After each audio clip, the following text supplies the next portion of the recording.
அஸ்ஸலாமு அலைக்கும் வரஹ்மத்துல்லாஹி வபரகாத்துஹ். கண்ணியத்துக்குரியவர்களே, ரமதானுடைய கடைசி இரவுகளை அடையக்கூடிய பாக்கியத்தை அல்லாஹ் எனக்கும் உங்களுக்கும் தந்திருக்கிறான்.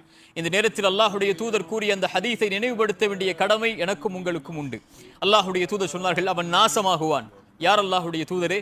யாரை ரமதான் வந்தடைந்தும் அவர்களுடைய பாவங்கள் மன்னிக்கப்படாமல் ரமதான் அவர்களை விட்டு கடந்து செல்கிறது என்றால் அவர்கள் நாசமாகுவார்கள் என்று அல்லாஹுடைய தூதர் ஸல்லல்லாஹு அலைஹி வஸல்லம் அவர்கள் சொன்னார்கள். அல்லாஹ்விற்கு செய்த பாவங்களுக்காக ரமதானில் மன்னிப்பை தேடிய பலர் நம்மில் உண்டு. ஆனால் மனிதர்களுக்கு செய்த பாவங்களுக்காக மன்னிப்பை தேடிய மக்கள் நம்மில் உண்டா? மனிதர்கள் மன்னிக்காமல் அல்லாஹ் எப்படி மன்னிப்பான்? அந்த நிலையில் ரமதானை கடந்தால் நாமும் இந்த அல்லாஹுடைய தூதருடைய சாபத்திற்கு உள்ளானவர்களாக ஆக மாட்டோமா? அல்லாஹுடைய தூதர் ஸல்லல்லாஹு அலைஹி வஸல்லம் சொன்னார்கள், பரம ஏழை யார் என்று சஹாபாக்களை பார்த்து கேட்கும் போது சஹாபாக்கள் பரம ஏழை யார் என்றால் அவர்கள் தீனார் திர்ஹம் செல்வம் இல்லாதவர்கள் தான் அல்லாஹுடைய தூதர் என்ற பதிலை முற்படுத்தும் போது அல்லாஹுடைய தூதர் சொன்னார்கள், பரம ஏழை என்பவன் நாளை மறுமையில் தொழுகையோடு, நோன்போடு, ஹஜ்ஜோடு, வணக்க வழிபாடுகளோடு, ஏன் லைலத்துல் கத்ர் போன்ற 1000 மாதங்களை விட பல இரவுகளை சுமந்திருக்கக்கூடிய இரவுகளை சுமந்து வருவான். ரமதானை சுமந்து வருவான். பல ஆண்டுகளுடைய நோன்போடு ஹஜ்ஜோடு வருவான். ஆனால் அவன் ஒரு மனிதனை பற்றி புறம் பேசியிருப்பான். ஒரு மனிதனுடைய மானத்தை பற்றி பேசியிருப்பான். ஒரு மனிதனுடைய உள்ளத்தை காயப்படுத்தி இருப்பான்.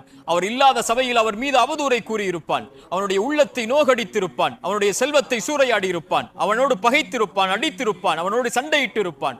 அதன் காரணமாக இவருடைய நன்மைகள் அவருக்கு பகிரப்படும். தொழுகை பகிரப்படும், நோன்பு பகிரப்படும், ஹஜ்ஜு பகிரப்படும். 1000 மாதங்களை விட சிறந்த லைலத்துல் கத்ருடைய இரவுகளை நின்று வணங்கிய வணக்க வழிபாடுகள் பகிரப்படும். நன்மைகள் பகிரப்பட்டு எந்த நன்மையும் பகிர்வதற்கு இல்லாமல் அவர்கள் செய்த பாவங்கள் அனைத்தும் இவன் மேல் சுமத்தப்பட்டு நன்மைகளோடு வந்த இந்த மனிதன் நாளை மறுமையில் நரகத்திலே மற்றவர்களுடைய பாவங்களால் நரகத்திலே தூக்கி வீசப்படக்கூடிய இந்த மனிதன் தான் பரம ஏழை என்று அல்லாஹுடைய தூதர் ஸல்லல்லாஹு அலைஹி வஸல்லம் சொன்னார்கள்.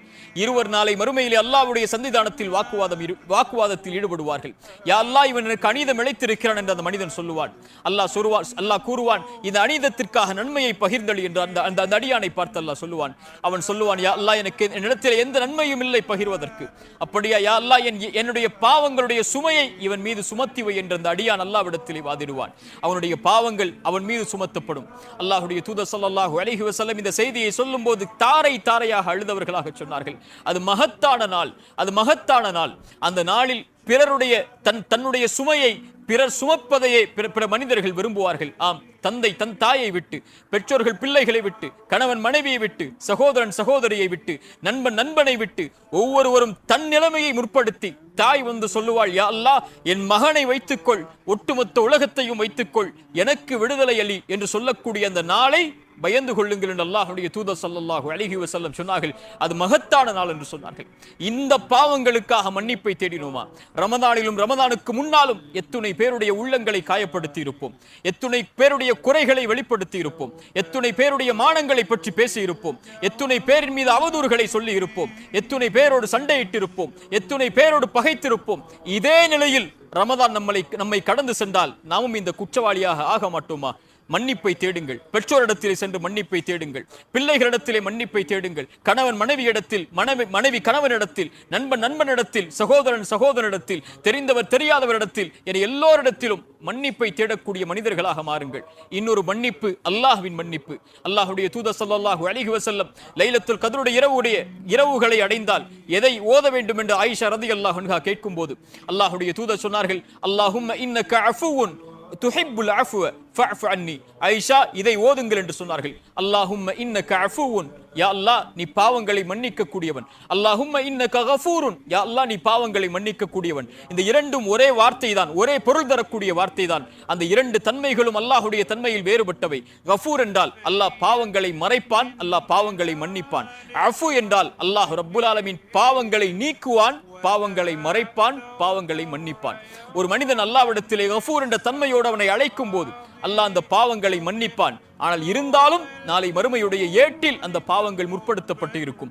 அல்லாஹ்வுடைய தூதர் ஸல்லல்லாஹு அலைஹி வஸல்லம் சொன்னார்கள், ஒரு அடியானை அல்லாஹ் நெருக்கமாக்குவான் மறுமையில். அவனுக்கும் அந்த அடியானுக்கும் இடையே திரை போடப்படும். அல்லாஹ் அந்த அடியானை பார்த்தவனுடைய பாவங்களை எண்ணுவான். இதை தெரியுமா, இதை தெரியுமா, இதை தெரியுமா? அந்த அடியான், யா அல்லாஹ், தெரியும் யா அல்லாஹ், தெரியும் யா அல்லாஹ் என்று எண்ணிக்கொண்டு இனிமேல் அல்லாஹ் என்னை விசாரித்தால் அழிந்து விடுவேன் என்று எண்ணக்கூடிய நேரத்தில் அல்லாஹ் அவனை அழைத்து சொல்லுவான், அடியானே, கது சத்தர்துஹா அலைக ஃபித் துன்யா, இந்த உலகத்திலே இந்த பாவத்தை நான் மறைத்தேன், இன்றைய தினம் மன்னிக்கிறேன் என்று அல்லாஹ் கூறுவான். அல்லாஹு அக்பர். அல்லாஹ் அந்த பாவத்தை நினைவு கூறுவான். அவனை கஃபூர் என்ற தன்மையோடு அழைத்தால். ஆனால் அஃபு என்ற தன்மையோடு அல்லாஹ்வை அழைக்கும் போது அல்லாஹ் அந்த பாவத்தை அந்த சுவட்டிலிருந்தே அல்லாஹ் நீக்கி விடுவான். அல்லாஹ் அந்த ஏட்டிலிருந்தே அந்த பாவத்துடைய சுவடுகளை அழித்து விடுவான். அவன் செய்த பாவம் நாளை மறுமையில் முற்படுத்தப்படாது. அவனுடைய புத்தகத்தில் அவன் படிக்கும் போது இருக்காது. அதற்கு பகிரமாக அவன் செய்த பாவ மன்னிப்பை அவன் தேடியதற்காக, அல்லாஹ்வை அஃபு என்று அழைத்ததற்காக, இல்லாமன் தாப வ ஆமன வ அமில அமலன் சாலிஹன் ஃபஉலாயிக யுபத்திலுல்லாஹு ஸய்யிஆத்திஹிம் ஹஸனாத். அவன் செய்த பாவங்கள் அனைத்தையும் அல்லாஹ் நன்மைகளாக மாற்றி அந்த புத்தகத்திலே பதிந்திருப்பான். யா அர்ஹமர் ரஹீமீன். அல்லாஹ்வை அழையுங்கள் மன்னிப்புக்காக. குல் யா இபாதியல்லதீன அஸ்ரஃபு அலா அன்ஃபுஸிஹிம் லா தக்னது மின் ரஹ்மத்தில்லாஹ் இன்னல்லாஹ யக்ஃபிரு ذுனூப ஜமீஅ இன்னஹு ஹுவல் கஃபூருர் ரஹீம். வரம்பு மீறி பாவம் செய்த என் அடியார்களே, நீங்கள் பாவிகள் அல்ல, இன்னும் என் அடிமைகள் தான். லா தக்னது மின் ரஹ்மத்தில்லாஹ். அல்லாஹ்வுடைய அருளில் ஒருபோதும் நம்பிக்கை இழந்து விடாதீர்கள். இன்னல்லாஹ யக்ஃபிரு ذுனூப ஜமீஅ. நீங்கள் செய்த பாவங்கள் உலகமளவு இருந்தாலும், இப்ன ஆதம் இன்னக மா தஅவுதனி வ ரஜௌதனி கஃபர்து லக அலா மா கான மின்க வலா உபாலி. ஆதமுடைய மகனே, என்னை அழைத்து ஆதரவு கொண்டிருக்கும் நேரமெல்லாம் உன்னை மன்னித்துக் கொண்டே இருப்பேன், எதையும் நான் பொருட்படுத்த மாட்டேன். ஆதமுடைய மகனே, உன்னுடைய பாவங்கள் வானத்தின் முகடை தொட்டாலும் மன்னிப்பை கேள், மன்னிக்கிறேன். ஆதமுடைய மகனே, உலகமளவு பாவங்களை சுமந்து வரும்போது ஷிர்க் என்றால் என்னிடத்திலே மன்னிப்பை தேடினால் நாளை மறுமையில் அந்த பாவங்கள் அளவு உனக்கு நன்மைகளை தருகிறேன் என்று அல்லாஹ் ஆதமுடைய மக்களை அழைத்து சொல்கிறான். இன்னல்லாஹ யக்ஃபிரு ذுனூப ஜமீஅ.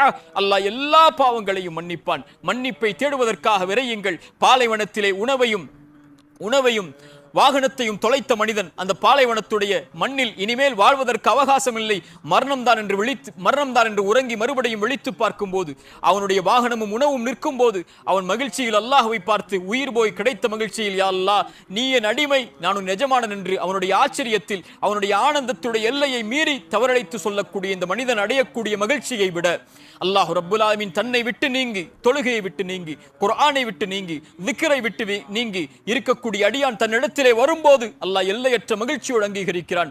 இன்னஹு ஹுவல் கஃபூருர் ரஹீம் வ அனீபு இலா ரப்பிக்கும் வ அஸ்லிமு லஹு.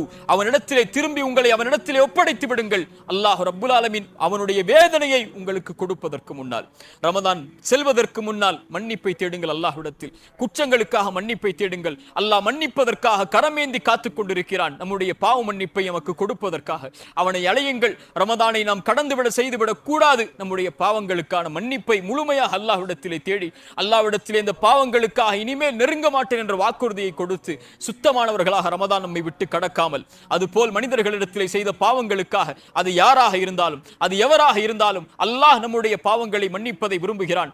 நாமும் பிறருடைய பாவங்களை மன்னிக்க வேண்டும். அவர்கள் என்ன பாவம் செய்திருந்தாலும் அல்லது நாம் அவர்களுக்கு பாவம் செய்திருந்தாலும் அவர்களை அணுகி அவர்களிடத்திலே பேசி அவர்களிடத்திலே எல்லா உறவு முறிவுகளையும் விட்டு நீங்கி அவர்களிடத்திலே மன்னிப்பை தேடி நாளை மறுமையில் துர்பாக்கியசாலிகளாக ஆவதை விட்டு, நாளை மறுமையில் நமக்கு எதிராக ஒருவர் அநீதத்திற்காக நிற்பதை விட்டுவிட்டு இந்த அற்ப உலகத்தில் நம்முடைய பெருமைகளை நமக்கு இருக்கக்கூடிய அந்த மன முறிவுகளை நீக்கி அவர்களிடத்திலே மன்னிப்பை தேடி இந்த இரண்டு மன்னிப்பையும் பெற்று யார் ரமதானை கடக்கிறாரோ அவர்களுடைய பாவங்களை முழுவதுமாக அல்லாஹ் மன்னித்து அல்லாஹ் அவன் கொடுக்க இருக்கின்ற கூலியுடைய அபிவிருத்திகளை அனைத்தையும் இந்த ரமதான் முடிவிலே அல்லாஹ் ரப்புல் ஆலமீன் அவர்களுக்கு தருவான். அல் உமூரு பில் அவாகிப். முடிவை கொண்டுதான் காரியங்கள் முடிவெடுக்கப்படுகிறது. என்ன பிழைகளை இந்த ரமதானில் செய்திருந்தாலும் இருக்கக்கூடிய இந்த நேரங்களை அல்லாஹ்விற்காக, அல்லாஹ்வுடைய தீனுக்காக, குர்ஆனுக்காக, திக்ருக்காக, தொழுகைக்காக நம்மை நாம் சீர்திருத்துவதற்காக நாம் அதை கழித்தால் இந்த இறுதியை கொண்டு அல்லாஹ் நமக்கு முழு ரமதானுடைய கூலிகளையும் முழுமைப்படுத்தி தருவான். அல்லாஹ் அந்த நர்பாக்கியசாலிகளாக என்னையும் உங்களையும் ஆக்கட்டும். ஜஸாக்குமுல்லாஹு கைரன். பாரக்கல்லாஹு ஃபீக்கும். அகூலு கௌலி ஹாதா அஸ்தக்ஃபிருல்லாஹ் லீ வலக்கும். அஸ்ஸலாமு அலைக்கும் வரஹ்மத்துல்லாஹி வபரகாத்துஹு.